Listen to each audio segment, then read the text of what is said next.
موجودہ معاشرتی رسوم آپ کے معاشرے میں بگاڑ کی صورت پیدا ہو جاتی ہے، اس سلسلے میں اصولی رہنمائی فرمائیں۔ شادی، بیاہ، سالگرہ۔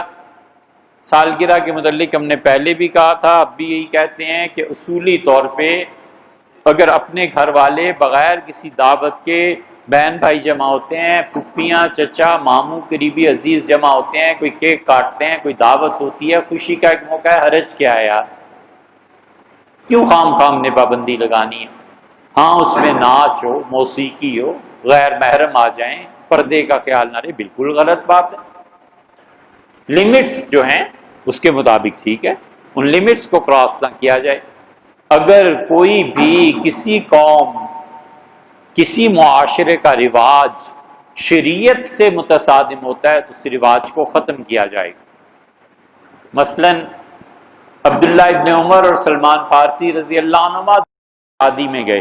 سلمان فارسی رضی اللہ عنہ جب اترے، ہمارے ہاں شادی بیاہ کے موقع پہ لائٹس لگاتے ہیں نا، اس زمانے میں دیواروں پہ پردے لٹکائے جاتے تھے۔ گھر کی باہر کیا فیس ہے، دیوار ہے، اس پہ سرخ، سبز، اودا، پیلا، کوئی بھی رنگ اچھا سا لگا دیا، پردے لٹکا دیے۔ تو سلمان فارسی رضی اللہ عنہ اترے اور عبداللہ ابن عمر رضی اللہ عنہ بھی سواری سے اترے، دیکھتے رہے۔ تو سلمان فارسی رضی اللہ عنہ نے کہا تمہارے گھر کو بخار ہو گیا ہے۔ تو وہ جو شادی والے تھے سمجھ نہیں سکے، انہوں نے کہا کیا مطلب؟ حضرت کہنے لگے کپڑے جو اڑائے ہوئے ہیں تو اسے بخار ہو گیا ہے، سردی لگ رہی ہے تمہارے مکان کو۔ ان کا حضرت مکان کو تو بخار نہیں ہوا۔ فرمایا آپ یہ کیوں کپڑا ضائع کیا؟ میں واپس چلتا ہوں۔ چلے گئے، نہیں بیٹھے شادی۔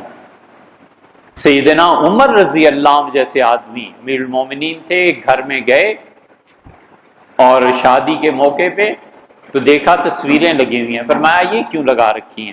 تمہیں پتہ نہیں ہے حضور صلی اللہ علیہ وسلم نے تصویریں لٹکانے سے منع کیا ہے؟ واپس آ گئے، نئی ولیمے میں بیٹھے۔ یہ مزاج تھا کہ جہاں بھی خدا کی نافرمانی ہے ہم اس میں تعاون نہیں کریں گے۔ اور دوسرا مزاج انہی کے بیٹے عبداللہ ابن عمر، لوگ ڈرے کہ یہ بھی اب واپس جائیں گے، وہ سلام کر کے گھر کے اندر چلے گئے۔ تو کسی نے کہا سلمان واپس چلے گئے، ان کا ٹھیک کیا، ان کا اور آپ آگے کہنے کہ کیا کریں، عورتیں غالب آ گئی ہیں، کیا کریں اب؟ مطلب یہ تھا کہ اب عورتوں نے معاشرے میں غلبہ پا لیا، یہ رسم کر رہی ہیں، تو میں ان کی وجہ سے جو تھوڑی بہت نیکی مجھ سے ہو سکے گی مسئلہ بیان کر دوں گا، مجھے دیکھیں گے، کوئی شرم حیا کریں گے، اسے ہم چھوڑ تو نہیں نہ سکتے۔ یہ دوسرا پہلو ہے دین کا۔ دونوں صحیح ہیں، دونوں طرح کے لوگ معاشرے میں ہوتے ہیں، برداشت کرنا چاہیے۔ بعض میں غلبہ ہوتا ہے نرمی، محبت، پیار کا، کہ چلو یار نہیں جاؤں گا تو جو مصیبتیں ہیں نا یہ اور بڑھیں گی، مجھے میری کوئی شرم آیا۔